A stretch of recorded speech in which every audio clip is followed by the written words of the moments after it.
Uh, Ramchandra Bhogale sir is here. His academic qualification is a Bachelor of Engineering in Mechanical.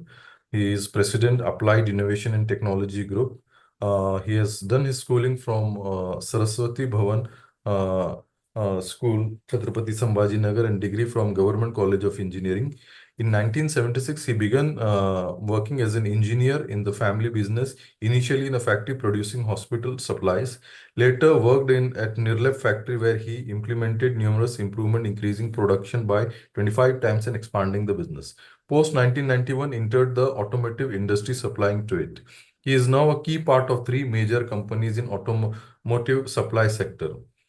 Contribution and leadership: participated in Cooperative Bank, Large Trust Hospitals, Mumbai and Jawaharlal Nehru Post Trust, Provident Fund, Workers Insurance, Mahati Worker Board, Railway Customer Committee, and other, contributing to significant improvement. Served in various roles, including President in Management of Saraswati Bhavan, SV Education Institute, one of the prestigious education institute of Chhatrapati Sambhajinagar, and also led industrial organization at local and state level and worked on several government committees, delivered lectures in India and abroad on various topics, has written articles for newspapers on different subjects and participated in discussion on industry, economic and social issues on various TV channels.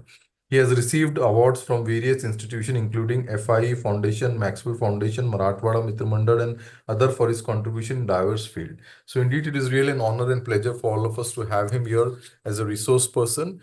So I would now hand over the session to Ram Bhogale sir. Over to you, sir. Thank you. I hope I am audible. Yes, sir. Okay, thank you. Good afternoon, ladies and gentlemen. I have been requested to speak on topic the national education policy and the society's involvement in education. So, to begin with, since all of you are in the higher educational institutions, teaching and learning process, the basic understanding of education as perceived, as understood by most of the people in our country needs a little bit of correction. And we would discuss that in the beginning.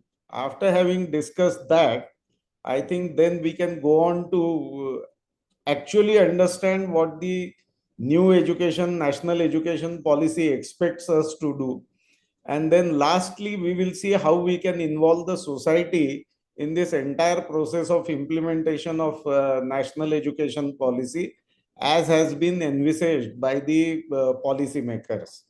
So I would start with the idea of education. Unfortunately, the education that we have been receiving for past almost 200 years, which was tweaked in 1883 by the Britishers to implement their agenda, and which we continued for past so many years, has not really delivered what education is expected to deliver. I'm not saying that there were not enough people to manage our country, to manage our private sector, or to manage generally the proceedings of the various sectors of economy. But the masses have not really received what they should have received as an input. And the impact of not having a good education system is felt through various factors that we observe in our society. One is there are plenty of people searching for job, but most of the employers say that there is hardly anyone employable. So what is lacking is there is a gap between what is required in the field and what people possess, or what the graduates and undergraduates possess. They do not have the skills and the attitude which is required for working in any sector. Even in government sector, we can see that there is a deficient service thanks to lack of enough skills and attitude of people working there. So we have on one hand any number of unemployed people, but on the other hand, we don't get the right people to employ in job profiles that exist, whether in government or whether in private sector. Most of the farmers that I talk to complain of non-availability of farm labor. So the labor that probably needs least of the skills and the labor that probably doesn't need any soft skills is also not available in enough numbers so that we could manage our farms. And farm owners, having gone through the same education process, are not really willing to work in their own farms. And therefore, we see rampant bankruptcy in the farm sector. Bankruptcy in terms of, the number of suicides that we see in the society, and particularly in the farmers' society, are a tailing effect of our education system and its failure. Its failure to produce people who would probably gainfully work in the farm sector and manage their farms or work in the farms so that they become economically viable ventures. Other factors are, of course, there. The reduction in size of farms, etc., is also there. But unfortunately, in the same economy, you see farmers with 2 acres or 3 acres of land doing extremely well, and other farmers with even higher acreage of farms not doing too well, facing financial stress. So there is something to do with the attitude and skills of people working in various sectors. So, what is education ultimately supposed to deliver? Is it supposed to deliver a job? And that is precisely what people expect. Most of the students joining various streams of education expect that at end of their curriculum, at end of their degree course or end of their postgraduate course, there would be a job which would be available to them, which they can pursue and earn their living. But purpose of education is not to actually empower people so that they are able to earn their living. Actually, the purpose of education, as very well defined by the national education policy, is that of enhancing the capabilities of people who undergo the education or who pass through the stream of education, whichever branch. So, may I request the organizers to put the PowerPoint presentation on screen?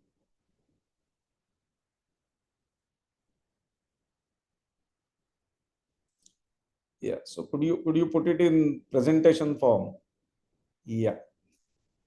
So you could see the National Education Policy 2020 actually provides for many things. If you read the entire policy, it takes a long time.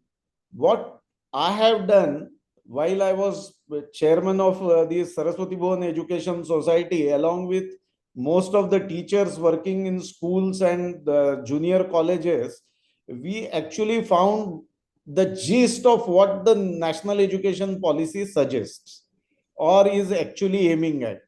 So the first thing that the policy says is education is fundamental and essential for achieving full human potential. So it speaks of human potential and its manifestation. So not only to achieve full potential, but a person should be able to manifest it into something gainful. It should be inclusive and equitable. So it should be available to everybody in equal measure. It should be a good quality education. So quality education promoting lifelong learning. See, in the entire statement, livelihood has not been mentioned. But of course, the human potential and its capacities of a human are definitely implied.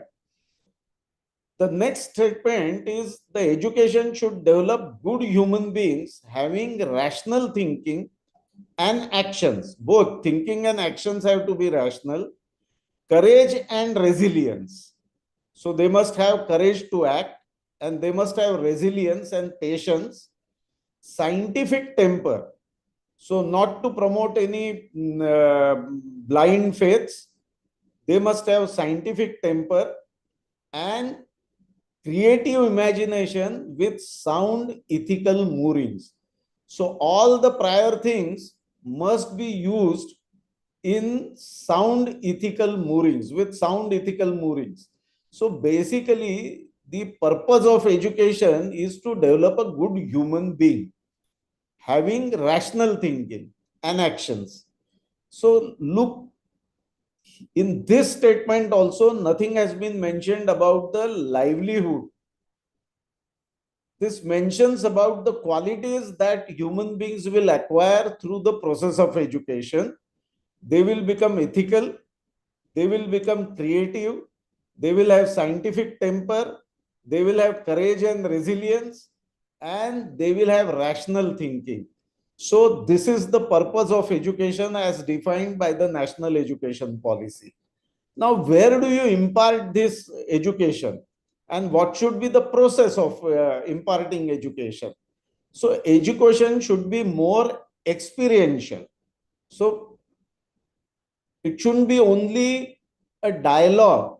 It shouldn't be only exam oriented. It should be actually experiential. So students should start experiencing the actual life or lifelike situations when they are undergoing this process of education. Then it should be holistic. So it should not tackle only one aspect of the life. It should be holistic. It should be integrated.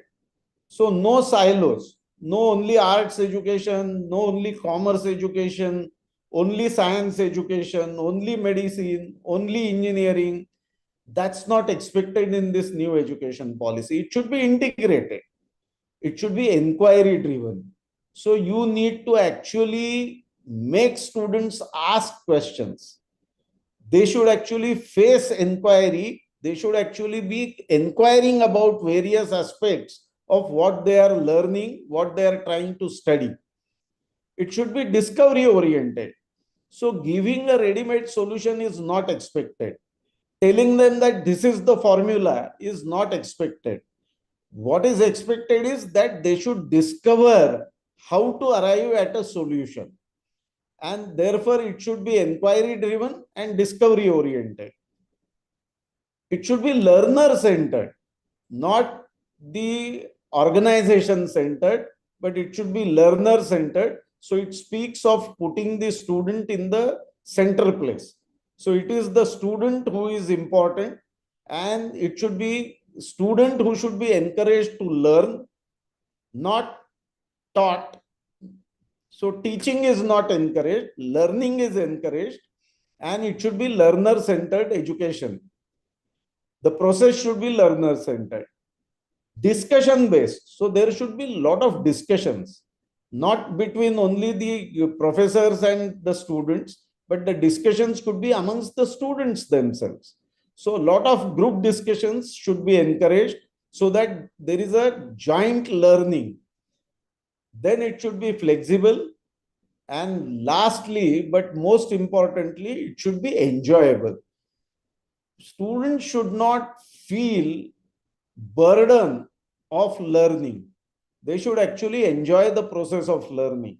So every single word used in this statement, which is drawn from the National Education Policy document, is key to how we are going to look at education in future and how we are going to actually impart education in future, whichever branch.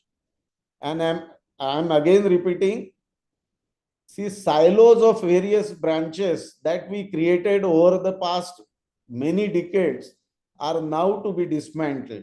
So anyone who is undergoing a mechanical engineering course, if he wishes to pursue something in classical music or in drama, there should be option available and credits available.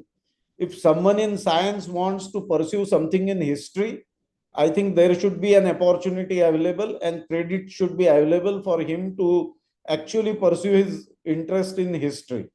And this combination could be increased. Someone in commerce should be able to learn something in chemistry while pursuing commerce education. So by and large, it is expected that while students are undergoing a major subject or a major stream of subjects, they should also be able to learn some other subjects which may not be directly related to the stream of education that they have opted for.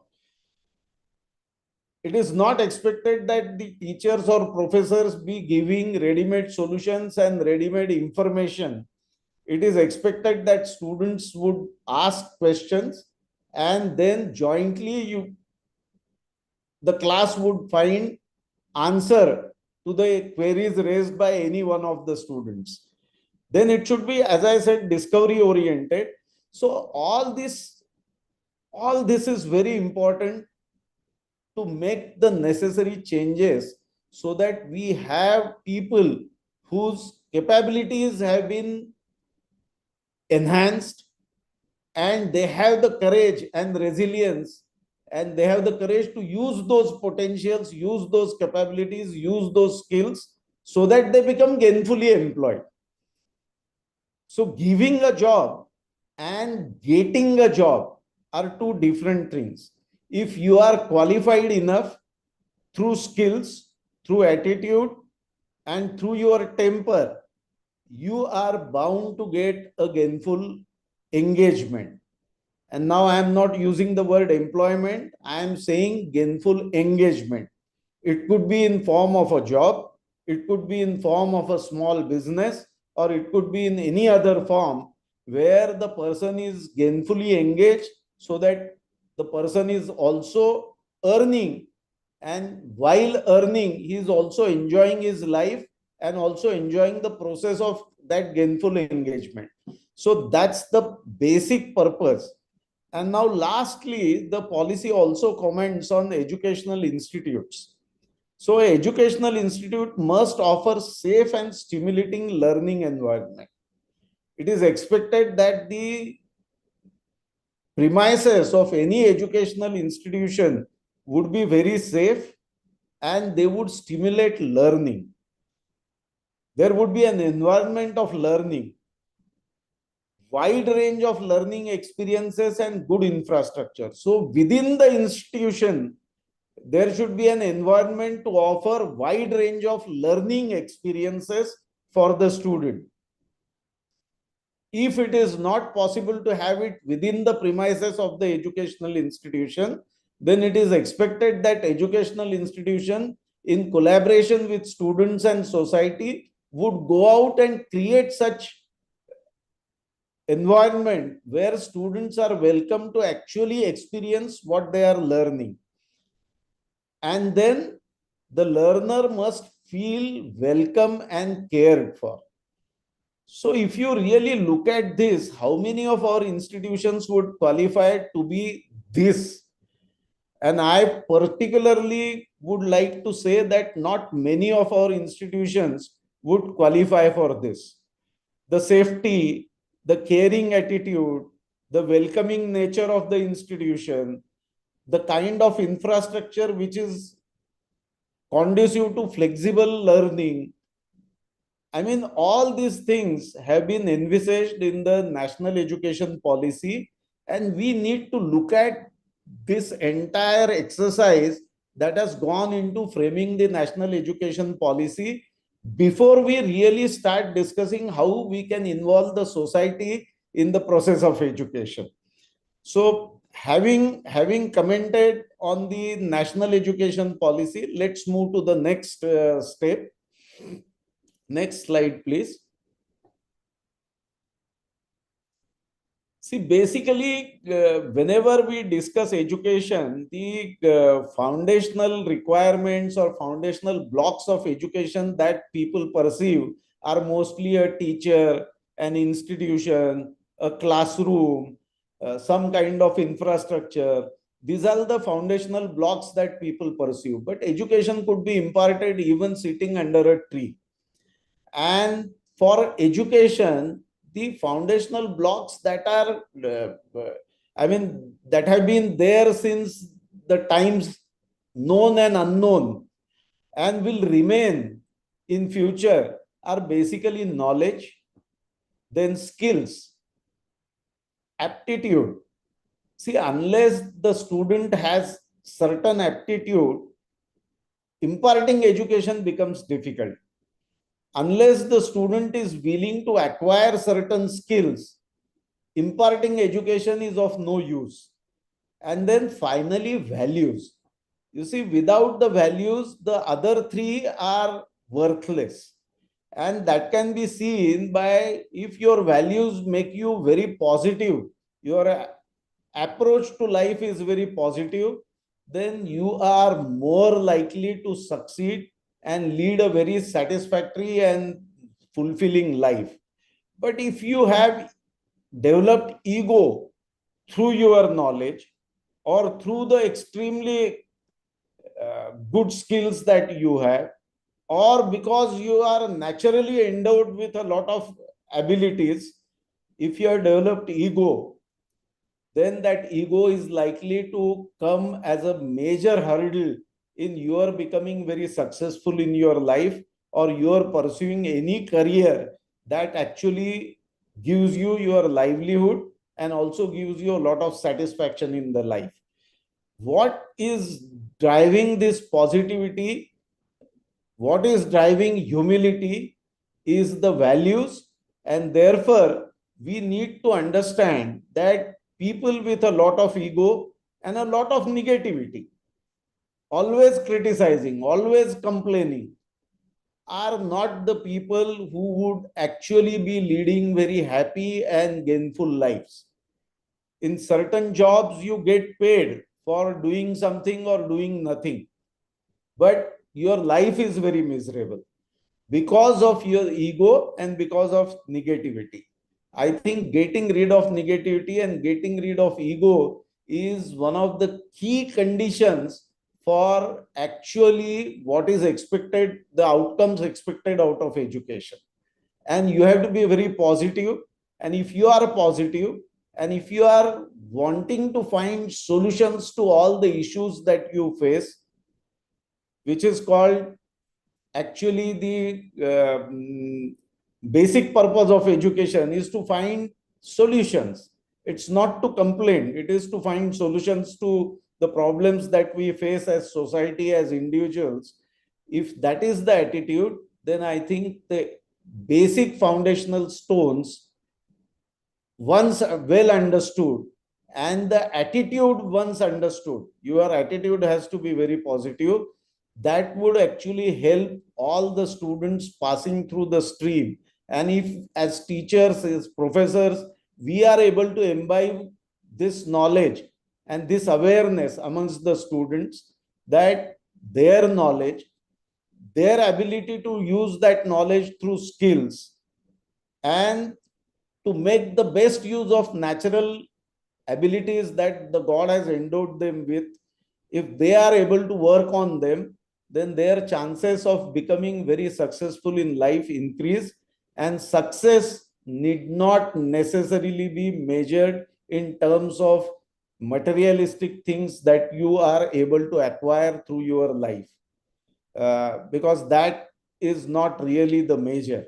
The real measure of success is how far you are happy doing what you are doing, and how far people around you are happy with you. If you are happy doing what you are doing, but all other people are not happy what you are doing, then you are not really successful. So success depends on the entire environment that you create around you. If that environment is very positive, that environment is very happy, and people love to be with you, people love to meet you, then you are really successful. How much you own in terms of materialistic things is not the real measure of success. Next slide, please.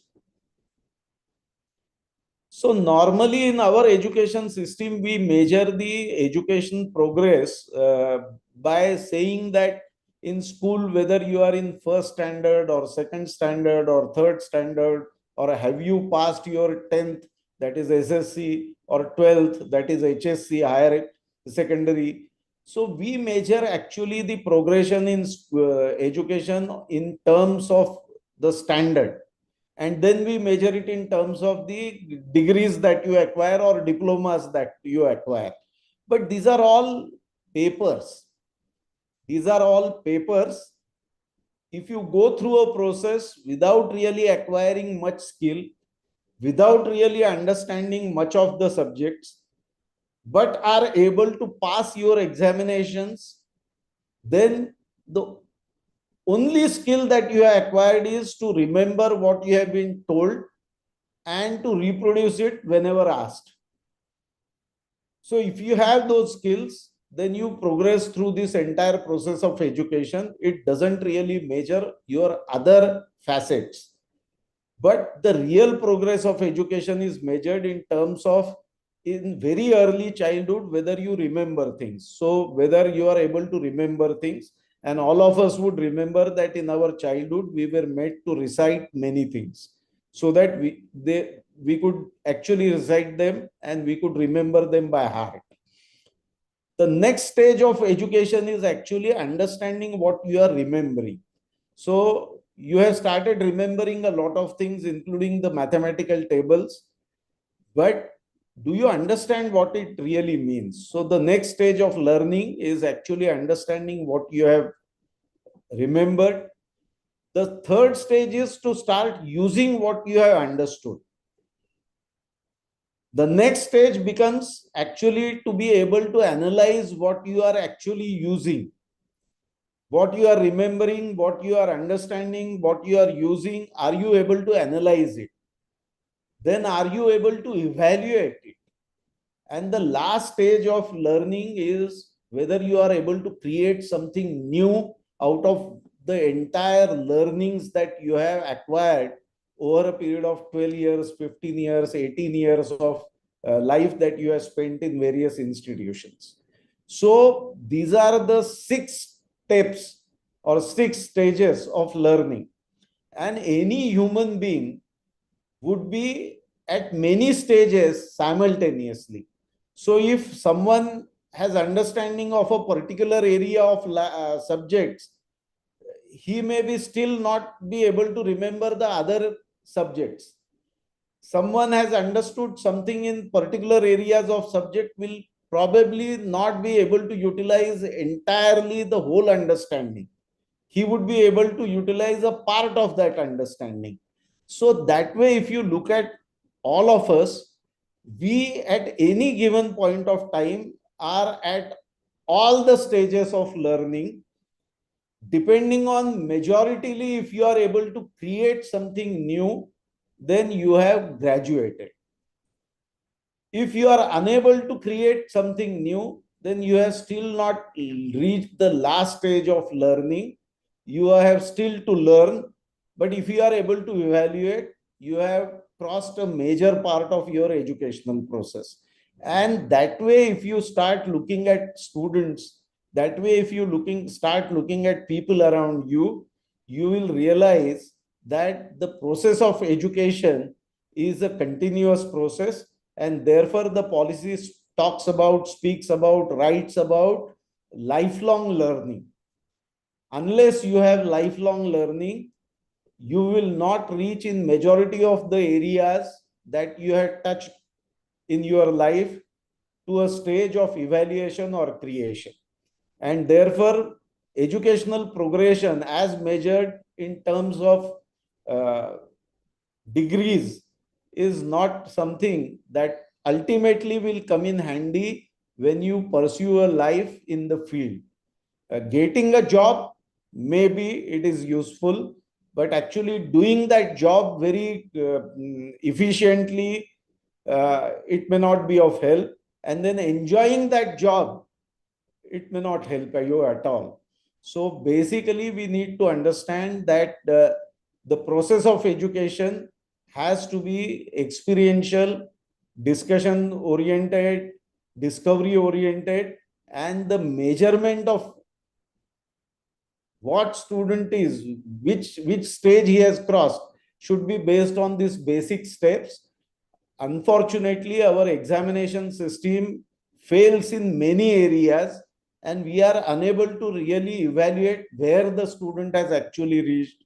And that's the reason why most of the students coming out of, I'm not saying all, most of the students coming out of this process of education are actually finding it extremely difficult to face life.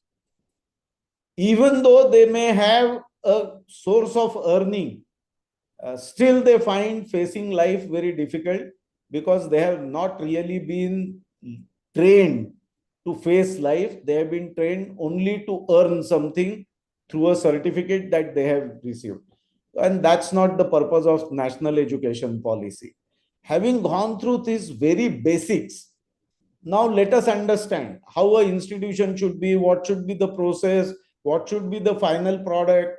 We have understood and we have discussed all this. Now let's see how society can involve in this process of education. So next slide, please.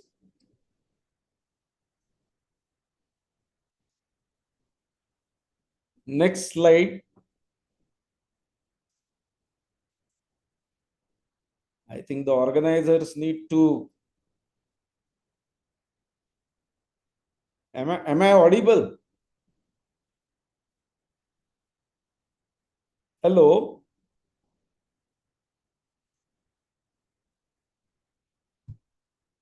Hello. So next slide, please. So if I'm audible to the participants, yeah, thank you. Now, we need to quickly go through what are the values that actually have been mentioned in our ancient scriptures. And these values have nothing to do with a particular religion or a dharma. Actually, these values are universal. You touch upon any of the religious scriptures of any religion anywhere in the world, whether they are Abrahamic religions or religions that actually took their roots in Bharat, all religions mention a bunch of these values, if not all. So these values have been mentioned in Marathi or Sanskrit, but English translations are also available, and one could easily. So courage is something that's already covered in the policy. That's dhairya. Akrodh means complete lack of anger. See, you should never become angry because anger is something that creates negativity. And if there is a negativity, there is definitely lack of progress. So, akrodh. Then, nirbhayata is fearlessness. Dhairya is courage. So, you may not be fearing something, but you do not have courage to act. So, I am fearless, but I do not have courage to act. So these are two different things, and therefore each value, when you look at it, anasakti is you are not involved in actually passionately acquiring, except knowledge, passionately acquiring something and keeping it for yourself. If you acquire something, make it you available to all your family, all your friends. That's anasakti. Arjav, Namrata, Dan, Sattva Shuddhi, Shanti, Tap, Kshama, Mardav, all these values are actually there in whichever scripture you read, whichever literature you read, from wherever in the world. You will find these values encapsulated in most of these writings, which have been there for hundreds of years. So these are the values that we need to understand, because consciously, if you want to evaluate what values I have and what values my immediate family has and what values are being pursued by the institution where I work and what values the students have and what they lack and what needs to be given to them, then we need to understand as professors, as teachers, we need to understand the values in entirety. If not entirety, at least the majority of them should be known to you so that you are able to evaluate. Next slide, please.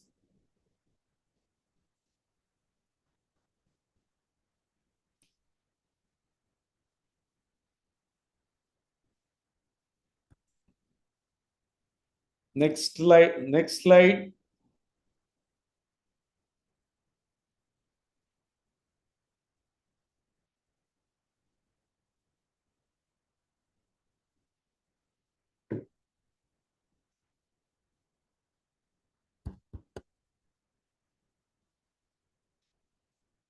See, till such time the organizers are able to change this slide, because I don't see the change. I hope you have they put on the next slide.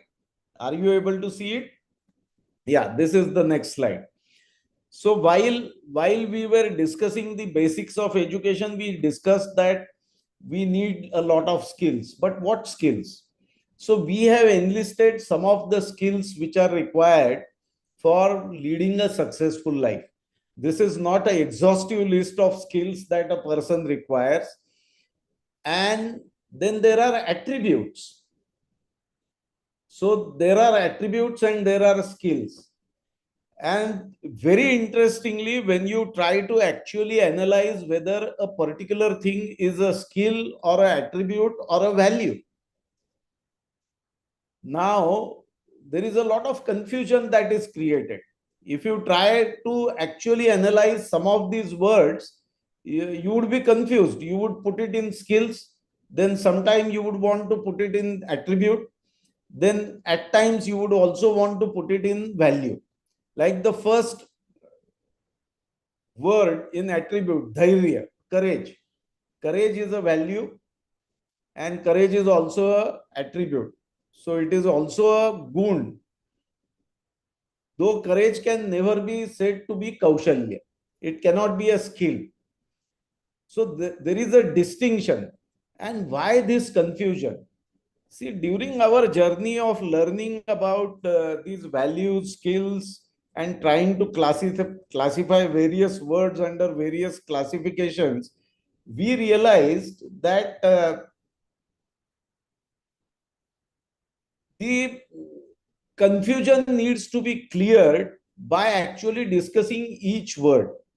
And when we were discussing, we wanted to actually go to the root of this confusion. And then we realized that skills can be easily identified and defined. Values have been encapsulated in our literature. So how do you arrive at attributes? And then we realize that attributes are actually a combination of some values and some skills put together. So no attribute is only values or only skills. It is always a combination of values and skills that creates a gun. So whenever you say that he is gunwan, whenever you say this, then you are implying that he has certain values, basic values, and he also has a lot of skills to go along with those values.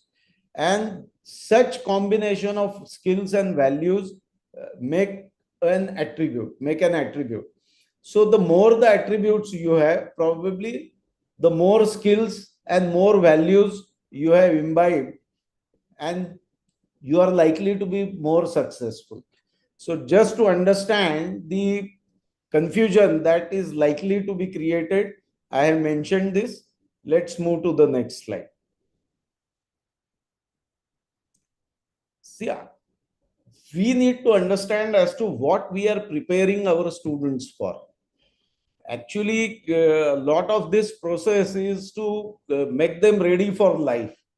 But what is life going to offer these students in future?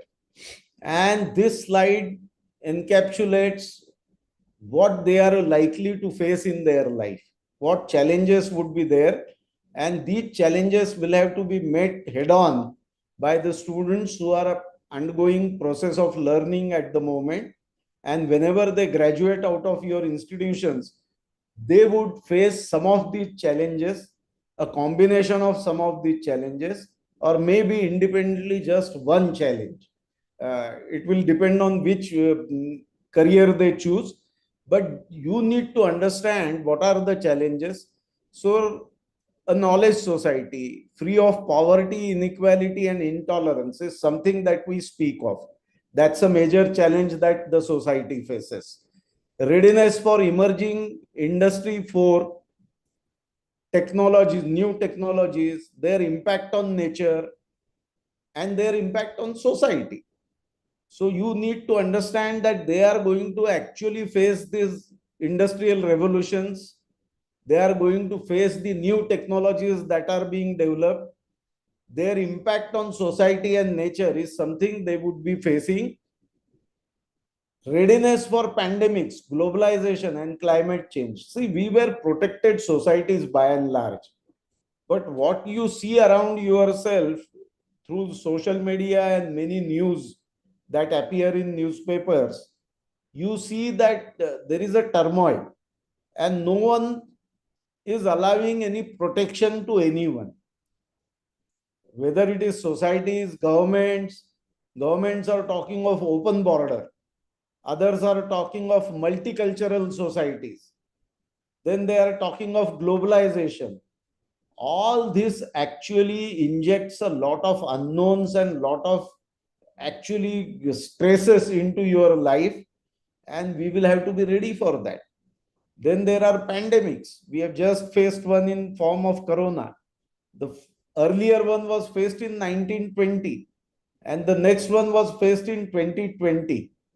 But as is predicted by many learned people, the frequency of pandemics is likely to increase thanks to the lifestyle that we are pursuing, thanks to the development and thanks to the usage of many technologies and chemicals that were unknown to the human beings. They are now being used in large quantities and large numbers.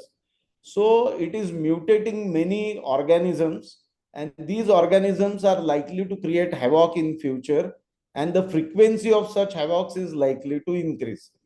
Climate change, all of us are facing. I think the kind of rainfall that you see in last 10 days, I have seen extremely high rainfall in many areas. Actually, rainfall that is expected over a period of 7 days, you actually face it within a span of 5 hours or 6 hours. And no system is designed to handle this kind of deluge. Therefore, that's one part of climate change. But extreme temperatures, I mean, I was quite surprised to read, and I'm not sure whether it is true or false. But on WhatsApp, someone mentioned that Dubai had an extreme temperature of 62 degrees centigrade. No, I don't believe that. 50, 51 was something which was known, which we have experienced in Dubai. 48, 49 is something that we have experienced in Delhi. Maybe in Rajasthan, we have experienced a few degrees above 50.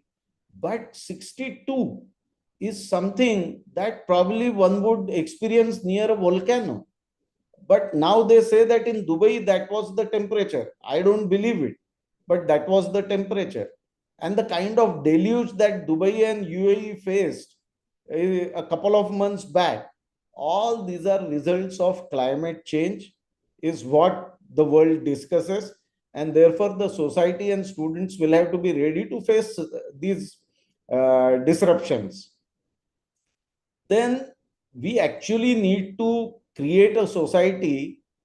Ideally, our country had that kind of a society about 600 years ago, and about 1000 years ago, definitely, which used minimum,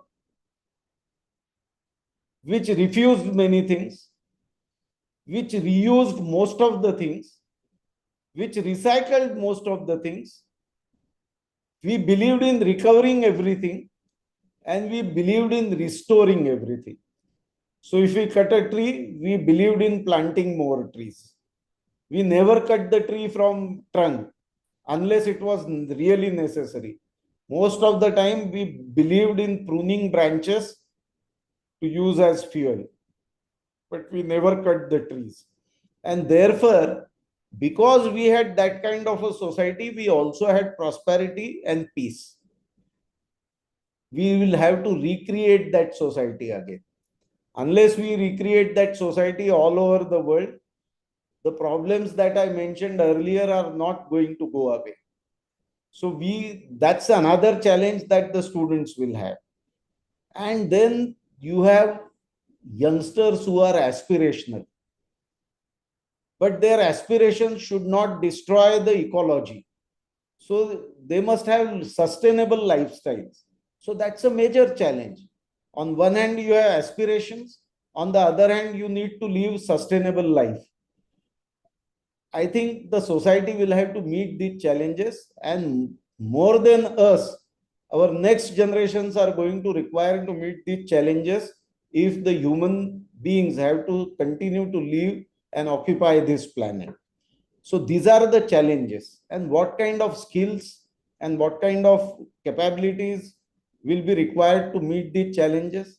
So our next slide probably mentions those. Next slide, please. So the foundational literacies that would be required, absolutely essential. Others would also be required, but these are absolutely essential, would be numeracy. So Ankiya Saksharta, scientific literacy, ICT literacy, so knowledge about the information technology, then financial literacy. Unfortunately, people know how to earn, but they do not know how to retain or how to grow.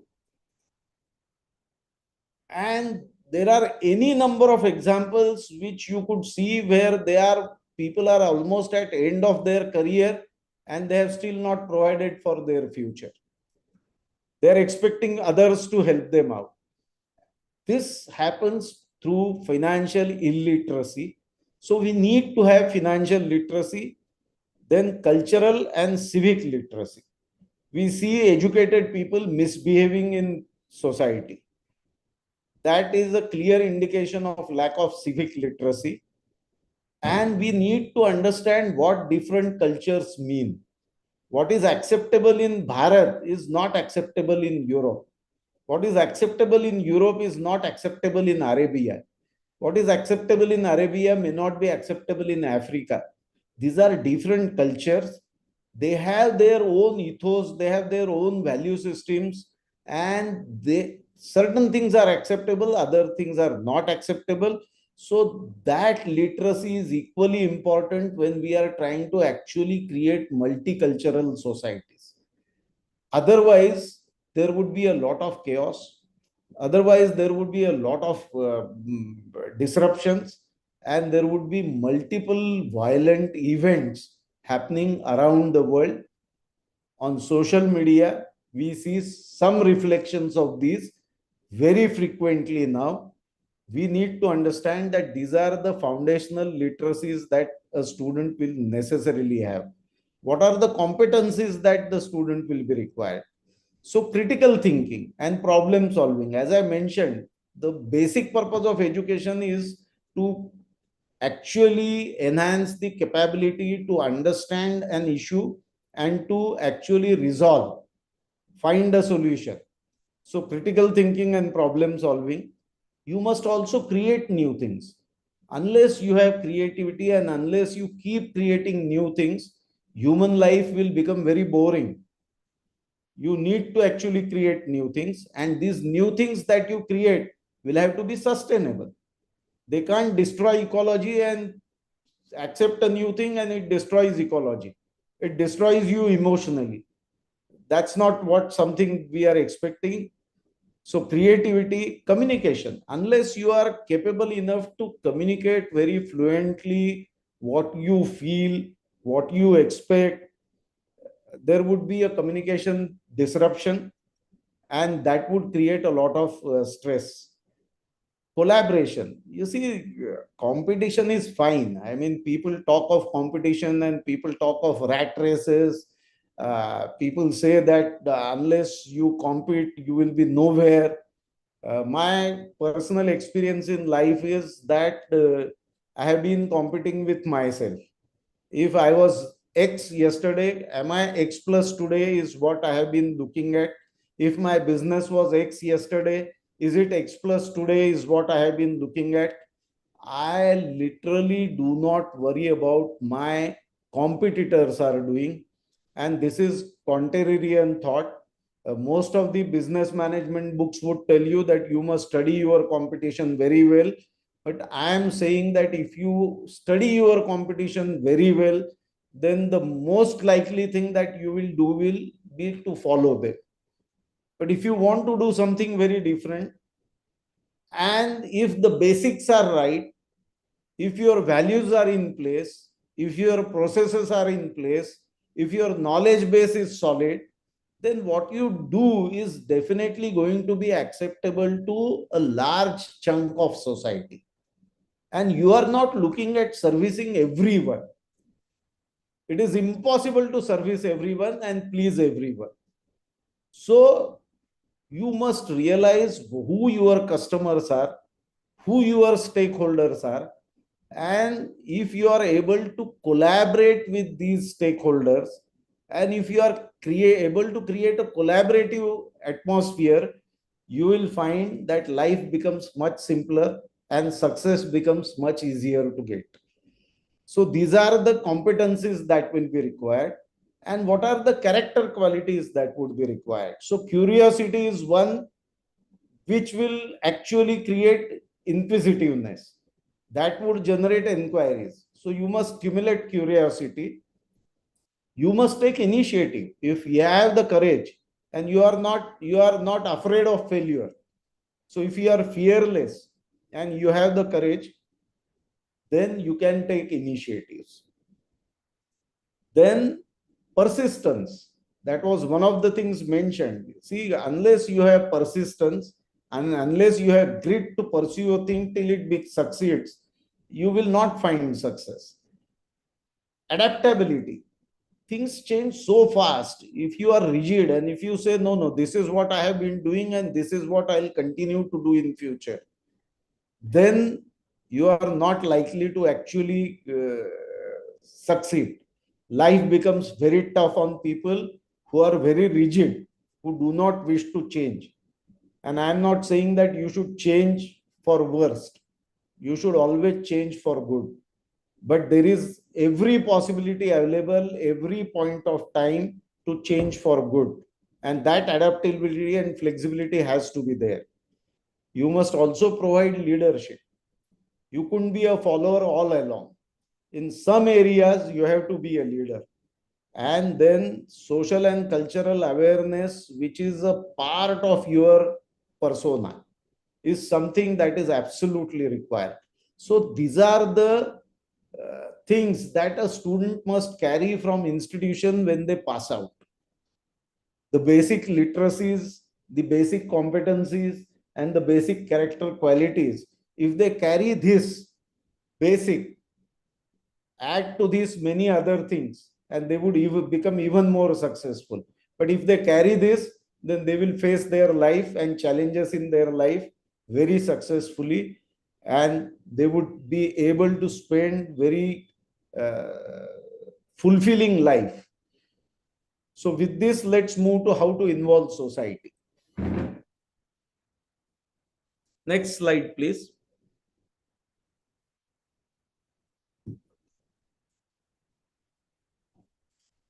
So basic purpose of higher education is to advance the basic sciences, social sciences, and arts. This is the basic purpose of higher education. Why would a student pursue higher education? Because the student would like to actually advance the science, advance the social science, or advance the arts, create something new, find something new, discover something new, postulate a theory which would be useful, come out with a new economic theorem or principle that would be useful for development of society. The next purpose is to integrate curriculum with economic activities. So if your curriculum has nothing to do with the economic activities surrounding your institution, you are living in isolation and you are not really doing higher education.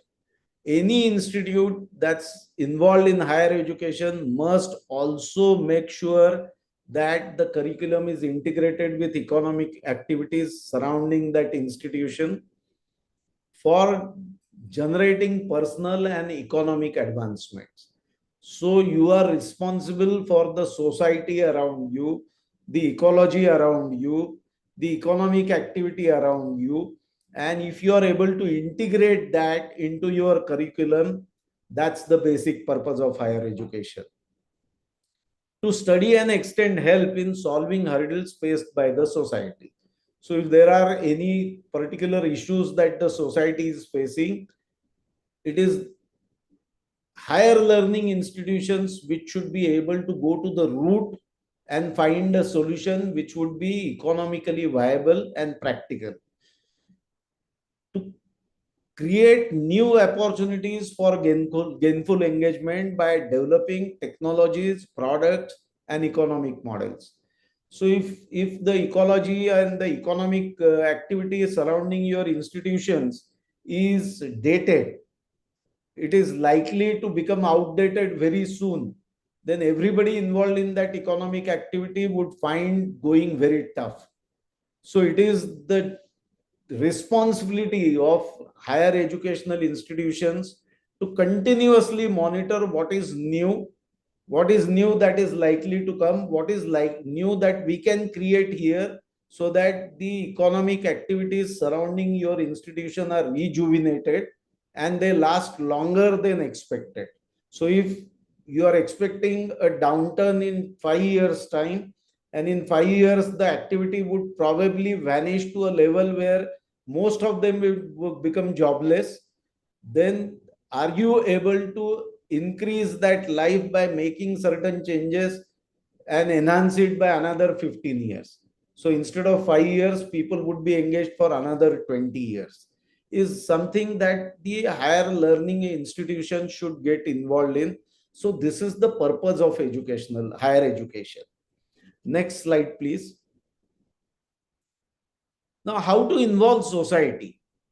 First and foremost, which has been happening for last many decades, is actually getting donations from people, organizations to create infrastructure. So to construct a building, to add a classroom, to add a lab, to add some equipment to your labs,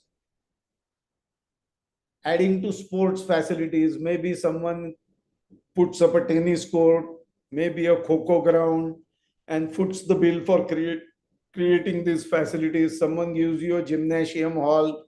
So these are the kind of involvements of people around you that would help the institution to create the infrastructure which has been defined. As to how that infrastructure should be has been defined in the policy. So we need to create that infrastructure. So that's the basic involvement that one can have. But this doesn't involve society into actually process of learning. So the next this thing is to actually take their help in framing curriculum. There is a lot of trade and industry surrounding you. There is agriculture. There are people who are doing performing arts. There are artisans who are creating sculptures, paintings.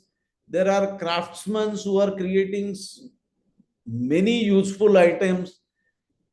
Are we involving them into framing curriculum so that our students actually learn what is relevant to the society? Actually, with the basic concepts of any subject, you need also to bring in practically how those concepts are used. And that practical knowledge needs to become part of the curriculum. Without that, where would be the experiential learning?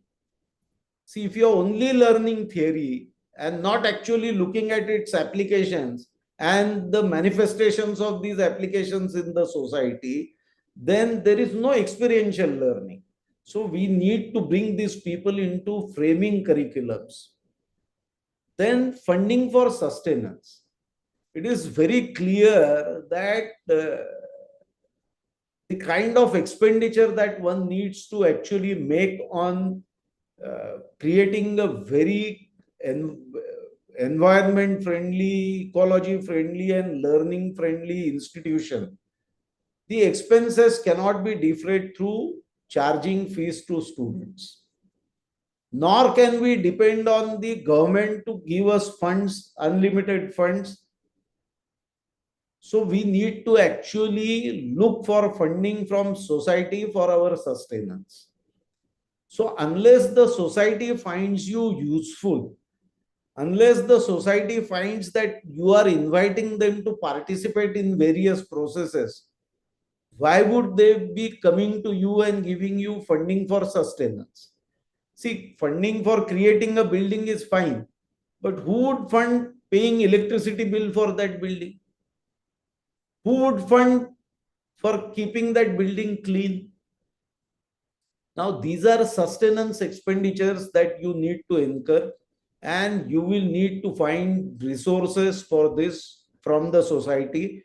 And if you involve society in the process of education, and if you try and give them solutions to their problems, I am sure the society would be more than happy to provide you sustenance.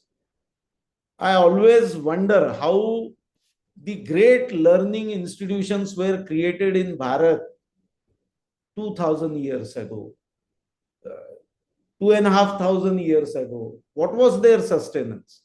There was no concept of fees. There was no concept of monthly fees. We had a Guru Purnima only yesterday, I believe. And the only concept was to actually give Guru Dakshina when you graduated. When the Guru said that, okay, now you have acquired what you can acquire, what your natural abilities permit, you have acquired that every skills, that knowledge, and now you are ready to face life. That was the day when the student would actually donate something to the institution, and it was not mandated. So what was the sustenance? How were these universities funded? How were the basic schools funded? If you look at most of our mandirs and even the caves in Ajanta and Ellora, they were centers of learning. All our mandirs were centers of learning. All the stupas were centers of learning.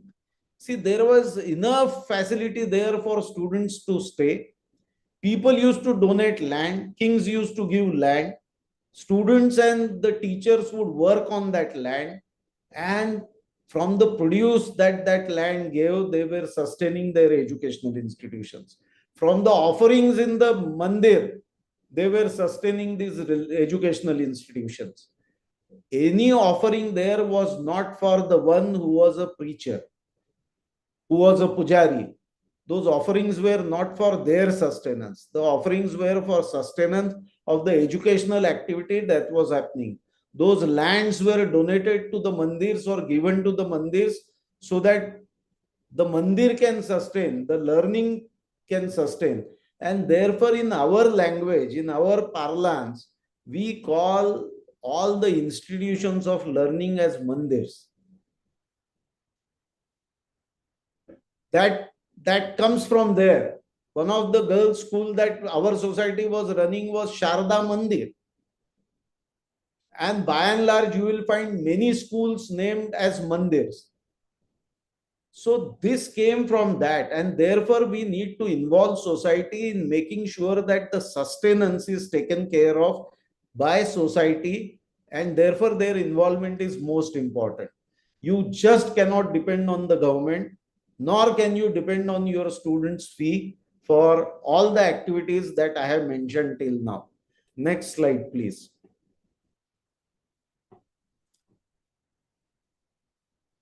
See, the students need to do a lot of learning, and not every facility is possible to be created within the precincts of your institution. So you will need to use a lot of these facilities which are created by the private institutions, private organizations, or even farmers, where your students could do learning exercises. Also involve these people who are experts in as adjunct professors, sharing their experiences, guiding some of the projects. So student learning exercises could be actually through sharing a lot of resources which are created by in organizations other than the institution, and inviting people who have actual experience. I may not have a PhD, so as per today's norms, I am not allowed to teach. I cannot become a professor. But I have 47 years of experience in actually engineering, economics, finance, human resource management, and whatnot. Could I be a good teacher? Maybe. Does the system give me chance as of today? Now they have introduced these terminologies called adjunct professor, etc., etc. And let me tell you, people who are gainfully engaged and very happy in their careers would not be looking at opportunities to earn more money. Actually, they have a desire of giving back to the society. And giving money is one of the ways. But actually, sharing knowledge, sharing experiences is a far better way of actually giving back to the society.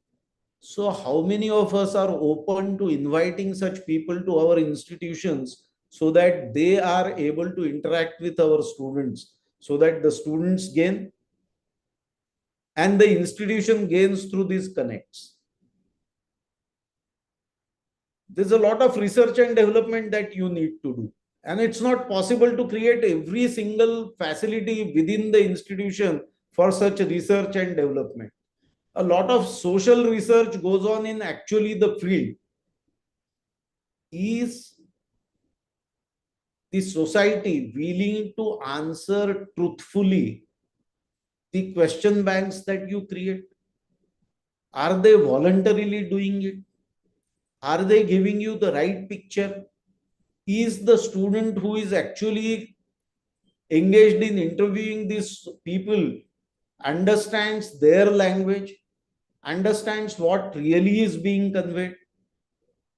So we need to create that environment where there is a lot of participation of society in research and development, whether it is scientific, whether it is new product development, or whether it is some social phenomena that you need to, like farmers' suicides. I mean, I don't see many reports where educational institutions have come out with truthful picture of why these suicides and how, what will help us tackle these suicides. The farmers' loan waivers have not helped. Giving them more money has not helped. Giving them insurance has not helped. So, what is going to help? What is it that ultimately will help them? What is the real issue? Who has studied that? The government doesn't have time. Do our educational institutions have time to go into these issues and such other issues that are plaguing the society? If we are able to do that, the society would more than happily share the burden of running an institution. And then there are other internship opportunities that students will get. Actually, whenever there is a talk of internship, my experience has been people talk of industry. But can you not do internship in a office? Can you not do internship in a government department? Can you not do internship with a civil contractor who is executing a road project around your village or institution?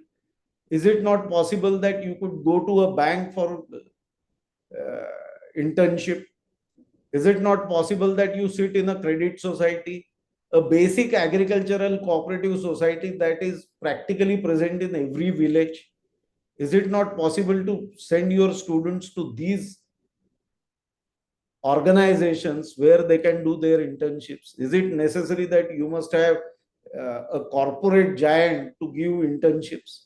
No, it's not necessary, because the kind of experience that you get in such basic institutions is far more holistic than the experience that you are likely to get in an organized, structured corporate. A structured corporate will put you into a tiniest of their department where only one aspect of that department is being handled, and your experience will remain limited to that tiniest aspect of one small function of that entire organization. But if you go to a farmer and do your internship for 1 month with the farmer, you are likely to expose to hundreds of things which otherwise you will not be exposed to. So I think we need to look at these opportunities which are present all around us. We need to open our eyes, open our hearts, open our doors, and start becoming very open and inviting, so that the society is able to participate in this whole process of the change that is envisaged by the national education policy, and actually the change that will be implemented in each of your institutions when you adopt the national education policy. This is my submission. I'm sure there would be many questions. If there are questions, I am willing to answer them. Otherwise, you could send your questions to organizers, and I would be happy to reply you in writing. Thank you very much for listening to me very patiently. Thank you. That's a general slide showing all that we have discussed. Last slide, please.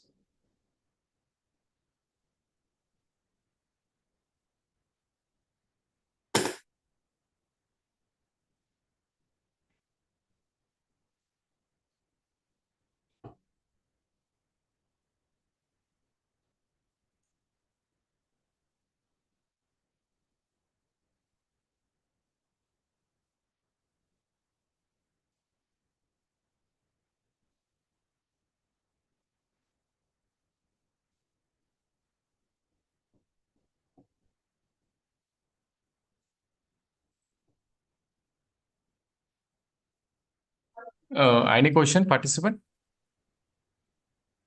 Please raise the hand.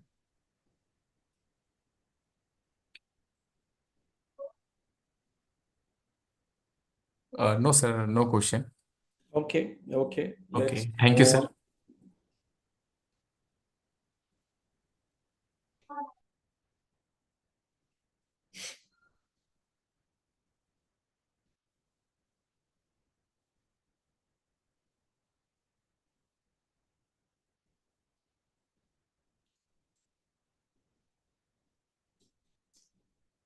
So if there is no further proceedings, then shall I leave the meeting? Yes, sir. Thank you. Thank Thank you you, very sir. much. Thank you, sir.